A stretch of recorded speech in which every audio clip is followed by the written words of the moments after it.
এই একটা পানির দাম বাংলাদেশি টাকা প্রায় 600 টাকা মতো পড়েছে।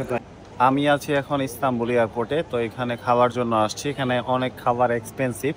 আমার কাছে যেটা মনে হয়েছে যে বাইরের যে এয়ারপোর্টগুলো আছে সেখানে থেকে অনেক বেশি এক্সপেন্সিভ। তো আমি এই জায়গাটা থেকে খাবার ট্রাই করব।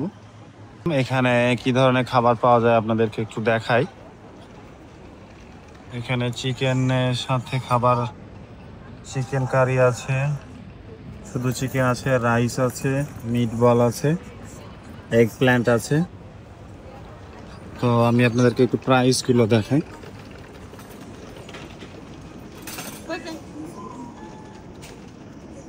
এগ প্ল্যান্ট উইথ পটেটো, এটা হচ্ছে 15 euro. Chicken leg 17 euro. Tavuğumuz var, etimiz var, kuru fasulye var, beluga var, sonra 19 euro, 16 euro. Ne eti o? Kuzu mu? Tamam. Kuzu burada yok. Rice Aa şurada salata var. 6 euro. Salata yapıyorum.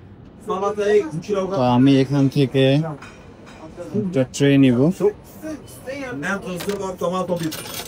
No tomato, hadi. Ne tuzlu? This tomato? Tomato bir. O zaman var, şurayı bir halledeyim.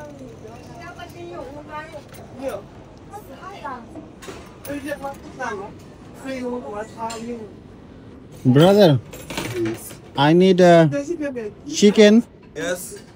with that yellow rice. Yellow rice. Bir tane bulgur pilav verir misin?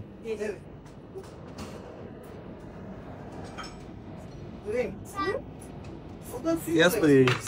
Thank you. You're welcome. This rice, yellow. Yeah, yellow rice. So I should pay there, yeah? Thank you. তো দেখতে পাচ্ছেন খুব অল্প পরিমাণ 6 ইউরোতে খিচুড়ি type একটা ভাত নিয়েছি এবং 2 পিস চিকেন মানে চিকেন কারি, এর সাথে আলু ছিল। তো এইটুকু খাবারের দাম আমার পড়েছে বাংলাদেশি টাকায় প্রায় 3800 টাকা। তবে এর সাথে একটা হাফ লিটারের পানি ছিল, যেটা শুনে অবাক হবেন যে প্রায় পানির দাম পড়েছে আমার 600 টাকা Bangladeshi.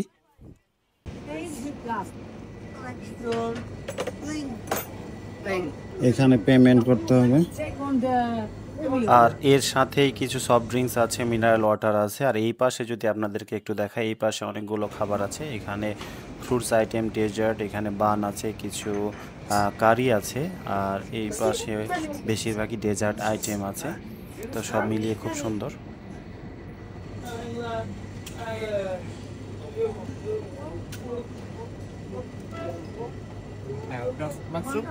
Brother, for this how much you?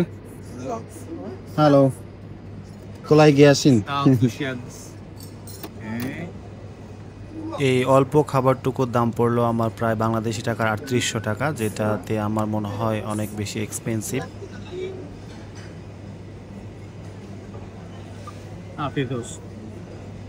Thank you so much.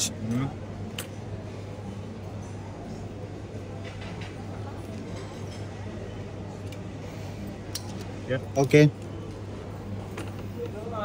তো এই হচ্ছে টোটাল সামারি। এই অল্প খাবারটুকু নিয়েছি। তো আমার কাছে মনে হয়েছে ইস্তাম্বুল এয়ারপোর্ট অনেক বেশি এক্সপেন্সিভ। তো যাই হোক, আমার ভিডিওটি কেমন লাগলো সবাই জানাবেন। আর সেই অবধি সবাই ভালো থাকবেন। আমি কোনো ফুড ব্লগার না, জাস্ট আমার এক্সপিরিয়েন্স শেয়ার করেছি। আসসালামু আলাইকুম।